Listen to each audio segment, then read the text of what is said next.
नमस्कार, स्वागत है आप सभी का। मैं हूं प्रीति सिंह।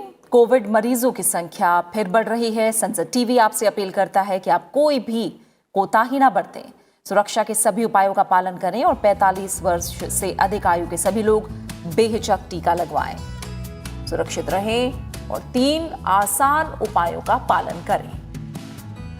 मास्क पहने, 2 गज की दूरी है जरूरी, सुरक्षित दूरी बनाकर रखें, हाथ और मुंह को साफ रखें।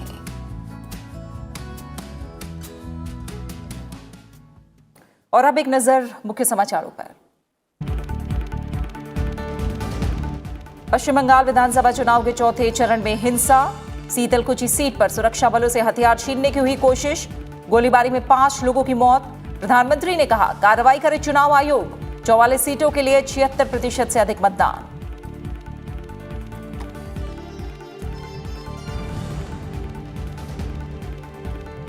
पश्चिम बंगाल विधानसभा चुनाव में टीएमसी के रणनीतिकार प्रशांत किशोर ने मानी हार। बीजेपी नेता अमित मालवीय का दावा, कहा लीक हुई ऑडियो क्लिप में प्रधानमंत्री नरेंद्र मोदी की लगातार बढ़ती लोकप्रियता और तृणमूल से लोगों की नाराजगी का जिक्र। प्रशांत किशोर ने की पूरी बातचीत जारी करने की मांग।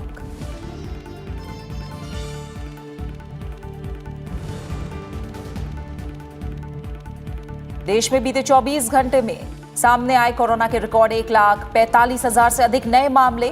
कोविड वैक्सीनेशन का आंकड़ा 10 करोड़ के पार। सभी राज्यों में कल से 4 दिन का टीका उत्सव।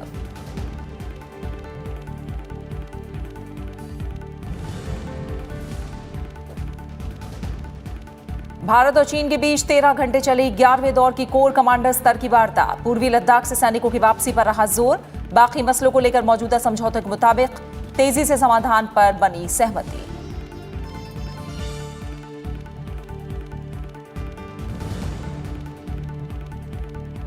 और म्यांमार में हालात काबू में लाने के लिए शांतिपूर्ण समाधान जरूरी। भारत ने म्यांमार में पिछले कई दिनों से जारी हिंसा को लेकर संयुक्त राष्ट्र सुरक्षा परिषद में रखा पक्ष। लोकतंत्र की बहाली के लिए दखल की मांग।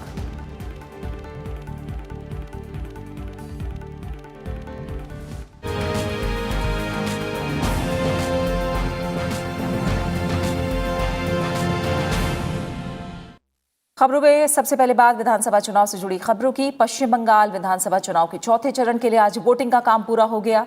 चौथे चरण में पश्चिम बंगाल के 5 जिलों की 44 सीटों पर वोट डाले गए। इस चरण में 5 बजे तक 76.16% वोटिंग हुई। सुबह से ही मतदान केंद्रों पर मतदाताओं की भीड़ रही। इस चरण में हावड़ा जिले की 9 सीटें, दक्षिण 24 परगना जिले की 11 सीट, हुगली जिले की 10 सीट, अलीपुरद्वार की 5 सीट और कूच बिहार की सभी 9 सीटों पर वोटिंग हुई। चौथे चरण के लिए 15,000 से ज्यादा पोलिंग बूथ पर केंद्रीय सशस्त्र पुलिस बल की 750 से ज्यादा टुकड़ियों को तैनात किया गया था। चौथे चरण की 44 सीटों पर कुल 373 प्रत्याशी चुनाव लड़ रहे थे। इनमें केंद्रीय मंत्री बाबुल सुप्रियो, पश्चिम बंगाल के मंत्री पार्थ चैटर्जी और अरूप विश्वास भी शामिल हैं। चौथे चरण के साथ ही पश्चिम बंगाल के 135 विधानसभा सीटों पर वोटिंग का काम पूरा हो गया है। बाकी बचे 4 चरणों में 159 सीटों पर मतदान होना बाकी है। 5वें चरण में 17 अप्रैल को 45 सीटों पर वोटिंग होगी।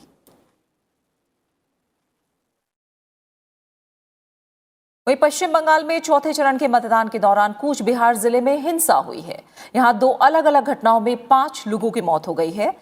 इस बीच बाकी 4 चरणों में चुनाव के लिए 71 सीएपीएफ की अतिरिक्त कंपनियों को बंगाल में तैनात किया जाएगा। कूच बिहार जिले के सीतालकुची में एक युवक की सुरक्षा बलों की गोलीबारी में मारे जाने की अफवाह के बाद उपद्रवियों की भीड़ ने सुरक्षा बलों पर हमला कर दिया। उपद्रवियों ने वहां तैनात सीआईएसएफ कर्मियों के हथियार छीनने की कोशिश की। आत्मरक्षा में सुरक्षा बलों ने गोली चलाई, जिसमें 4 लोगों की मौत हो गई। विशेष पर्यवेक्षक की अंतरिम रिपोर्ट के आधार पर चुनाव आयोग ने जोराता की बूथ पर मतदान प्रक्रिया को रोकने का फैसला किया है। आयोग ने मामले में विस्तृत रिपोर्ट मांगी है। कूच बिहार जिले में एक मतदान केंद्र के बाहर अज्ञात लोगों ने शनिवार को पहली बार वोट डालने आए एक युवक की गोली मारकर हत्या कर दी। घटना के बाद तृणमूल और बीजेपी समर्थकों में झड़प हुई। या केंद्रीय बलों को स्थिति को नियंत्रण में करने के लिए लाठीचार्ज करना पड़ा। इस मामले में 2 लोगों को हिरासत में लिया गया है। कूच बिहार में चुनावी हिंसा के बाद कोलकाता में बीजेपी प्रतिनिधिमंडल ने चुनाव आयोग से मुलाकात की। उन्होंने कूच बिहार हिंसा के लिए राज्य की तृणमूल कांग्रेस को जिम्मेदार ठहराया। बीजेपी सांसद ज्योतिर्मय सिंह महतो ने कहा कि उनकी राय में मुख्यमंत्री ममता बनर्जी के केंद्रीय बलों के घेराव के दिए पुराने बयान के कारण ये घटनाएं हुई हैं। इसमें जैसे पहले का चुनाव हुआ ऐसे ही एकदम अच्छे ढंग से चुनाव हो, यही निवेदन लेके हम लोग चुनाव आयोग के पास आए थे। लेकिन दुर्भाग्यपूर्ण रहा कि माननीय मुख्यमंत्री जी का पिछले स्टेटमेंट कि सेंट्रल फोर्स को घेराव करो, जहां मिलता है वहीं उन लोग को रोक दो, इसी के चलते मेरे को लगता है कि कुछ दुर्भाग्यजनक घटनाएं घटी है और सारे का सारा ये जिम्मा माननीय मुख्यमंत्री जी को ही जाता है और इसी के लिए हम लोग आज आए थे, शिकायत दर्ज करके जा रहे हैं। तृणमूल कांग्रेस और वाम दलों के प्रतिनिधिमंडल ने भी चुनाव आयोग से मुलाकात की है। वहीं पश्चिम बंगाल की मुख्यमंत्री ममता बनर्जी ने कूच बिहार घटना के लिए केंद्र सरकार को जिम्मेदार बताया है। उन्होंने कहा कि केंद्रीय बलों को दोष नहीं देती क्योंकि वो गृह मंत्रालय के आदेश पर काम करते हैं। ममता बनर्जी ने केंद्रीय गृह मंत्री के इस्तीफे की मांग भी की। Every time I am appealing the people for peaceful election. Why they are not allowing? Who fired? Who killed our people? Within this election time, more than 18 people are being killed. Meaning is, even I came to know that they are reporting Home Ministry. Why? If there is no 356, it is totally 356. Just like they are behaving, just like 356, I condemn the attitude of the government of India and whoever is supporting this government of India and my country. पश्चिम बंगाल में 5वें चरण में 45 सीटों पर 17 अप्रैल को voting होनी है। इसके लिए सभी दलों ने प्रचार अभियान में पूरी ताकत लगा रखी है। प्रधानमंत्री नरेंद्र मोदी ने आज सिलीगुड़ी में रैली की। इस दौरान उन्होंने कूच बिहार में हुई हिंसा पर दुख जताया। उन्होंने चुनाव आयोग से कूच बिहार में हिंसा के लिए जिम्मेदार दोषियों पर सख्त कार्रवाई करने का आग्रह किया। प्रधानमंत्री ने कहा कि पश्चिम बंगाल में बीजेपी की जीत देखकर ममता बनर्जी और टीएमसी के लोग बौखला गए हैं, इसलिए वो लोग हिंसा का सहारा ले रहे हैं। उन्होंने कहा कि ये हिंसा भी अब पश्चिम बंगाल में टीएमसी की सत्ता को नहीं बचा सकती। चुनाव आयोग से आग्रह है कि कूच बिहार में जो हुआ उसके दोषियों पर सख्त से सख्त कार्रवाई हो। और दीदी,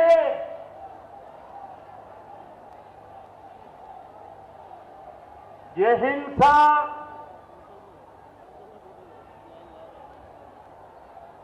लोगों को सुरक्षा बलों पर आक्रमण करने के लिए उकसाने के तरीके, चुनाव प्रक्रिया में रोड़े अटकाने के तरीके, दीदी आपको नहीं बचा पाए। प्रधानमंत्री नरेंद्र मोदी ने कहा कि बंगाल में दशकों से जिस तरह का राजनीतिक वातावरण बना दिया गया है वो बदलने का समय आ गया है। अब तोलाबाज मुक्त बंगाल बनेगा, अब सिंडिकेट मुक्त बंगाल बनेगा। प्रधानमंत्री ने वादा किया कि राज्य में बीजेपी की सरकार बनने के बाद यहाँ के लोगों को सारी सुविधाओं और योजनाओं का फायदा मिलेगा और पश्चिम बंगाल का तेजी से विकास हो पाएगा। बंगाल की बीजेपी सरकार में सुनवाई होगी, न्याय मिलेगा, आपके अधिकार का काम होगा, क्षेत्र का विकास होगा। बंगाल बीजेपी यहां सरकार में ऐसा माहौल बनाएगी जिसमें पुलिस न्यायिक तरीके से अपना काम करेगी, प्रशासन जनता के प्रति जवाबदेह होकर अपना काम करेगा, सरकार अपनी जिम्मेवारियों को निभाएगी और कार्यकर्ता जनता की सेवा में कभी भी पीछे नहीं हटेंगे। सिलीगुड़ी के बाद प्रधानमंत्री नरेंद्र मोदी ने पश्चिम बंगाल के नादिया जिले के कृष्णानगर में रैली की। उन्होंने कहा कि बंगाल में बीजेपी को जनता का पूरा प्यार मिल रहा है। उन्होंने कहा कि बंगाल में बीजेपी सबका साथ सबका विश्वास के सिद्धांत पर काम कर रही है और जनता इसे समझ रही है। प्रधानमंत्री ने कहा कि मुख्यमंत्री ममता बनर्जी इतनी हताश हो चुकी हैं कि वो बंगाल के मतदाताओं और केंद्रीय सुरक्षा बलों को बदनाम कर रही हैं। आपकी दुर्नीति ने बंगाल का ये हाल कर दिया है। केंद्रीय वाहिनी पूरे देश में चुनाव करवाती है, निष्पक्ष चुनाव करवाती है। अभी अभी 4 राज्यों के चुनाव मतदान समाप्त हो चुका है। दीदी, समस्या सुरक्षा बलों की नहीं है, समस्या आपकी हिंसक राजनीति की है। पश्चिम बंगाल में विधानसभा चुनाव के लिए चरणबद्ध तरीके से चल रहे प्रचार अभियान के दौरान भारी तादाद में भीड़ जुट रही है। ऐसे में चुनाव आयोग ने राजनीतिक दलों, उम्मीदवारों और जनता से कोविड प्रोटोकॉल का सख्ती से पालन करने के लिए कहा है। कोरोना वायरस संक्रमण के मामले बढ़ने के बीच चुनाव आयोग ने राजनीतिक दलों के नेताओं और स्टार प्रचारकों के मास्क लगाए बिना प्रचार करने के मामले को उठाते हुए चेतावनी दी है। आयोग ने कहा है कि अगर कोविड दिशा निर्देशों का पालन नहीं किया जाता तो उसे चुनावी रैलियों पर रोक लगाने में संकोच नहीं होगा। सभी मान्यता प्राप्त राजनीतिक दलों के नेताओं को आयोग की तरफ से शुक्रवार को पत्र लिखा गया। आयोग के पत्र में स्टार प्रचारकों और राजनीतिक दलों के नेताओं या उम्मीदवारों के कोविड-19 प्रोटोकॉल का पालन नहीं करने के मामले की ओर इशारा किया गया है, जिनमें मंचों पर या प्रचार करते हुए खुद नेताओं द्वारा मास्क नहीं पहनना शामिल है। पत्र के अनुसार ऐसा करके राजनीतिक दल और उम्मीदवार खुद को और इन चुनावी सभाओं में शामिल हो रहे लोगों को भी संक्रमण के गंभीर खतरे में डाल रहे हैं। असम में 3 चरणों में, तमिलनाडु, केरल और पुदुचेरी में 1 चरण में मतदान की प्रक्रिया संपन्न हो चुकी है। वहीं पश्चिम बंगाल में 8 चरणों के मतदान की प्रक्रिया का 4था चरण आज संपन्न हो गया, जबकि 4 चरण का चुनाव अभी बाकी है। बीजेपी के आईटी सेल के प्रमुख अमित मालवीय ने दावा किया है कि मुख्यमंत्री ममता बनर्जी के चुनावी रणनीतिकार प्रशांत किशोर ने पश्चिम बंगाल में बीजेपी की जीत स्वीकार कर ली है। उन्होंने सोशल मीडिया पर क्लब हाउस प्लेटफॉर्म पर हुए प्रशांत किशोर के डिस्कशन का ऑडियो शेयर किया। इसमें प्रशांत किशोर कुछ बड़े पत्रकारों से बात करते हुए पश्चिम बंगाल में प्रधानमंत्री नरेंद्र मोदी की लोकप्रियता, तृणमूल के खिलाफ एंटी इनकम्बेंसी, एससी वोटर का बीजेपी के साथ होना और वोटों के ध्रुवीकरण की बात को वो स्वीकार कर रहे हैं। यूजर्स जो उस प्लेटफॉर्म से जुड़े हुए थे, उनसे चर्चा करते हुए ये कहते पाए गए कि बंगाल में भारतीय जनता पार्टी को बड़ी बढ़त मिल चुकी है। उनका कहना था कि उनके खुद के आंतरिक सर्वेज में भी भारतीय जनता पार्टी को बड़ी बढ़त दिखाई दे रही है। इतना ही नहीं, उन्होंने इस बात को माना कि भारतीय जनता पार्टी यह चुनाव जीत रही है। हालांकि प्रशांत किशोर ने इसके जवाब में कहा है कि बीजेपी ने अपनी सुविधा के अनुसार अधूरा ऑडियो ही वायरल किया है। उन्हें पूरा डिस्कशन शेयर करना चाहिए, जिससे सच्चाई सामने आ जाएगी।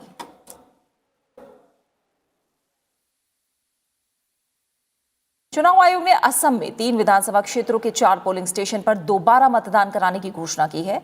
आज आयोग की तरफ से इस बारे में निर्देश जारी किया गया। आयोग ने बताया कि असम में रथबारी, सोनाई और हाफलांग विधानसभा क्षेत्र के 4 पोलिंग स्टेशनों पर 20 अप्रैल को दोबारा मतदान होगा। इनमें हाफलांग के 2 पोलिंग स्टेशनों पर मतदान होगा। इन चारों पोलिंग स्टेशनों पर 1 अप्रैल को हुए मतदान को अमान्य घोषित किया गया है। रथबारी विधानसभा सीट के पोलिंग बूथ संख्या 149 पर दोबारा मतदान होगा। यहाँ एक ईवीएम मशीन एक निजी कार से बरामद किए जाने के बाद चुनाव आयोग ने कार्रवाई करते हुए 4 मतदान अधिकारियों को सस्पेंड कर दिया था। सोनाई विधानसभा सीट पर धनहारी क्षेत्र में मतदान के दौरान 2 अलग अलग संगठनों के कार्यकर्ता आपस में भिड़ गए थे। घटना में 2 लोग घायल हुए थे। वहीं हाफलांग निर्वाचन क्षेत्र के एक मतदान केंद्र में 171 वोट डाले गए थे, जबकि इस मतदान केंद्र में मतदाताओं की सूची में 90 नाम थे।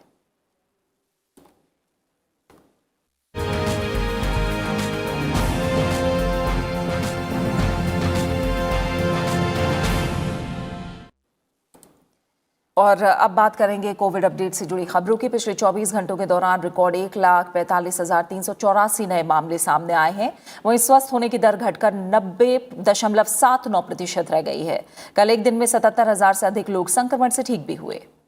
कोरोना वायरस के 82% से अधिक नए मामले 10 राज्यों में से हैं। इनमें महाराष्ट्र, छत्तीसगढ़, उत्तर प्रदेश, दिल्ली, कर्नाटक, तमिलनाडु, केरल, मध्य प्रदेश, गुजरात और राजस्थान शामिल हैं। महाराष्ट्र, गुजरात, मध्य प्रदेश, छत्तीसगढ़ समेत कई राज्यों ने अपने यहां कई शहरों में वीकेंड लॉकडाउन लगाया है, जिसके चलते सड़कें सुनसान और दुकानें बंद दिखी। राजस्थान सरकार ने कोरोना संक्रमण को फैलने से रोकने के लिए जयपुर सहित 9 शहरों में 30 अप्रैल तक रात 8 बजे से सुबह 6 बजे तक कर्फ्यू लगाने का निर्देश दिया है। महाराष्ट्र में आज हुई सर्वदलीय बैठक में टोटल लॉकडाउन को लेकर फैसला नहीं हुआ। इस पर अगले 2 दिन में विचार किया जाएगा। स्वास्थ्य और परिवार कल्याण मंत्रालय के मुताबिक शनिवार को पिछले 24 घंटों के दौरान 1,45,000 से अधिक नए मामले सामने आए और कोरोना से 794 लोगों की मौत हुई। देश में कोविड-19 केस की संख्या 1,32,06,000 के करीब पहुंच गई है।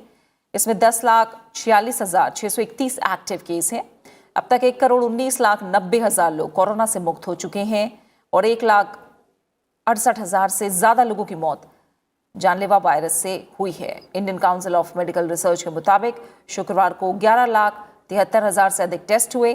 अब तक देश में वायरल बीमारी के लिए 25,52,00,000 से अधिक सैंपल टेस्ट किए गए हैं।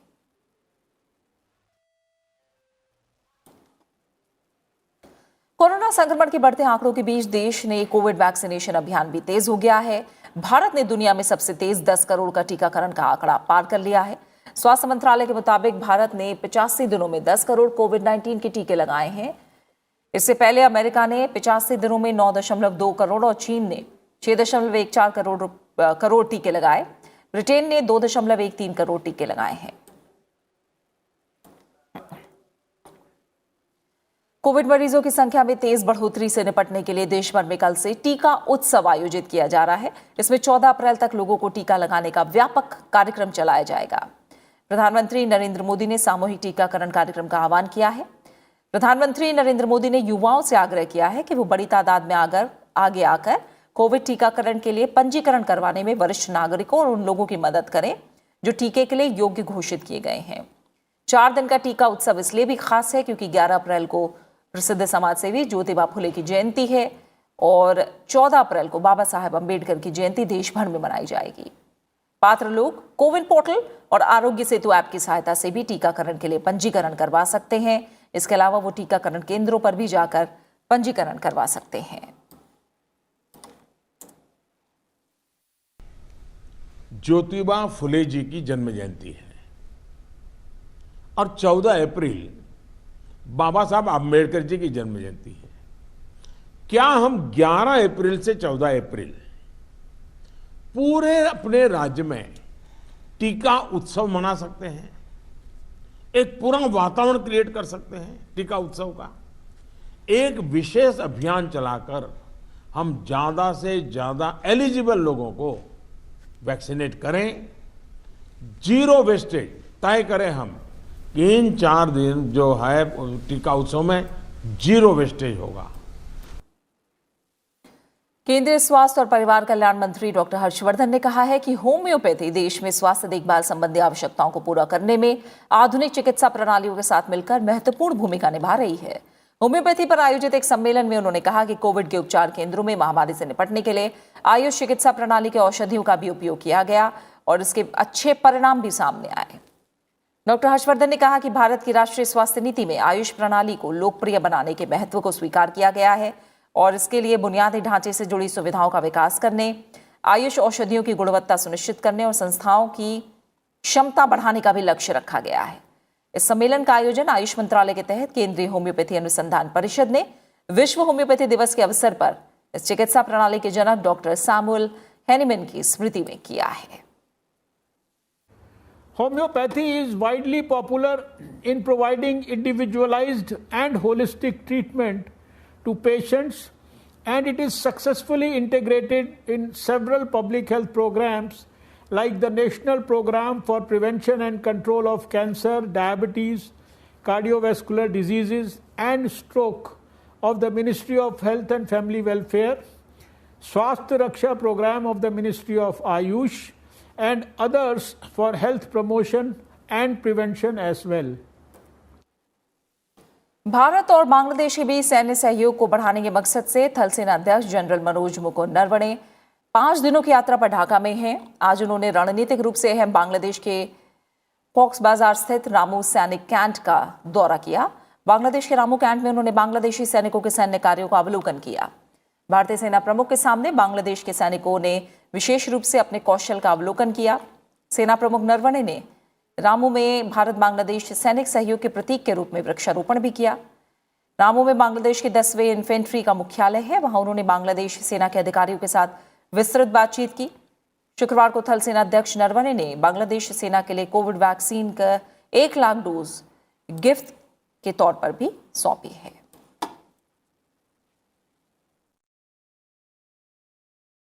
भारत और चीन सीमा क्षेत्र में शांति बहाल करने और किसी नए क्षेत्र में किसी तरह के टकराव की घटना को रोकने के लिए सहमत हुए हैं। शुक्रवार को भारत चीन कॉर्प्स कमांडर्स की 11वें दौर की बैठक के बाद दोनों देशों की सेनाओं के बीच ये तय किया गया है। भारत और चीन के बीच चुशुल मोल्दो सीमा पर दोनों देशों की सेनाओं के बीच करीब 13 घंटे की बातचीत में पूर्वी लद्दाख में वास्तविक नियंत्रण रेखा के पास सेनाओं के अपनी पुरानी यथास्थिति पर पीछे हटने पर विस्तृत चर्चा हुई। इसमें दोनों सेनाओं ने मौजूदा समझौतों और प्रोटोकॉल के मुताबिक आपसी मुद्दों को सुलझाने की बात तय की। रक्षा मंत्रालय की तरफ से आज इस बारे में एक बयान जारी किया गया है। बयान के मुताबिक दोनों देशों ने माना है कि शेष बचे इलाकों में पूर्व की स्थिति स्थापित करने से सभी जगहों से सैनिकों की वापसी के लिए अनुकूल माहौल बनेगा। इससे ही शांति और सौहार्द की स्थिति बनेगी और द्विपक्षीय संबंधों में भी विकास होगा।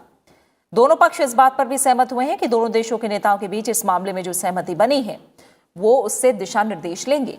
इस मामले में बातचीत जारी रखी जाएगी और शेष मुद्दों को उन्हीं दिशा निर्देशों के तहत जल्द समाधान के प्रयास किए जाएंगे।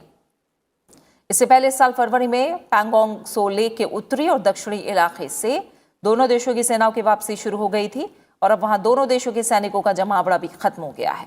इसके बाद 10वें दौर की बातचीत में इसकी समीक्षा हुई थी और उसके बाद अन्य इलाकों में वापसी पर विचार के लिए शुक्रवार को 11वें दौर की बातचीत आयोजित की गई।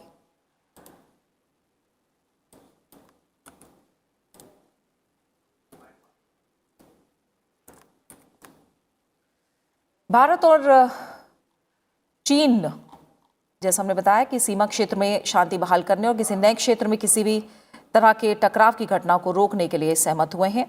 और अब अगली खबर का रुख करेंगे। भारत ने संयुक्त राष्ट्र सुरक्षा परिषद में दिए गए अपने बयान में म्यांमार की सैन्य सत्ता से अपने देश के हिरासत में लिए गए नेताओं को तुरंत रिहा करने की मांग की है। भारत म्यांमार में लोकतांत्रिक परिवर्तन में तेजी लाने और लोकतंत्र का समर्थन करने के उपायों पर काम करना जारी रखेगा, जिसके तहत म्यांमार के लोगों की आशाओं और आकांक्षाओं का पूरी तरह सम्मान हो पाए। संयुक्त राष्ट्र में भारत के स्थायी प्रतिनिधि टीएस तिरुमूर्ति ने सुरक्षा परिषद में म्यांमार पर ARRIA सूत्र की बैठक पर बयान देते हुए कहा कि भारत म्यांमार में हिंसा के इस्तेमाल की निंदा करता है और जानमाल के नुकसान की गहरी निंदा करता है। उन्होंने कहा कि अधिकतम संयम का पालन करना आवश्यक है। मानवीय सिद्धांतों को बनाए रखना भी उतना ही महत्वपूर्ण है। उन्होंने ये भी कहा कि म्यांमार में लोकतंत्र की स्थापना की जानी चाहिए और लोकतंत्र की स्थापना की प्रक्रिया को आगे बढ़ाया जाना चाहिए। भारत ने म्यांमार में हिंसा के बिना शांति से मुद्दों को हल करने के लिए सभी पहलों का समर्थन किया। इस संदर्भ में भारत के स्थायी प्रतिनिधि तिरुमूर्ति ने कहा कि इस मुद्दे का समाधान खोजने में आसियान के प्रयासों का भी स्वागत करना चाहिए और संयुक्त राष्ट्र को भी अपनी भूमिका निभानी चाहिए। India condemns the use of violence in Myanmar and deeply condoles the loss of lives. It is essential to observe maximum restraint. It is equally important to uphold the principles of humanitarian. India is convinced that there should be no falling back on the path to democracy in Myanmar. The rule of law must be upheld and the process of democratic transition, which India has long supported, must be taken forward. और इसी के साथ फिलहाल खबरों में इतना ही। आगे आप देख सकते हैं हमारा खास कार्यक्रम देश देशांतर, जिसमें आज बात यूनिकॉर्न बनते भारतीय स्टार्टअप की।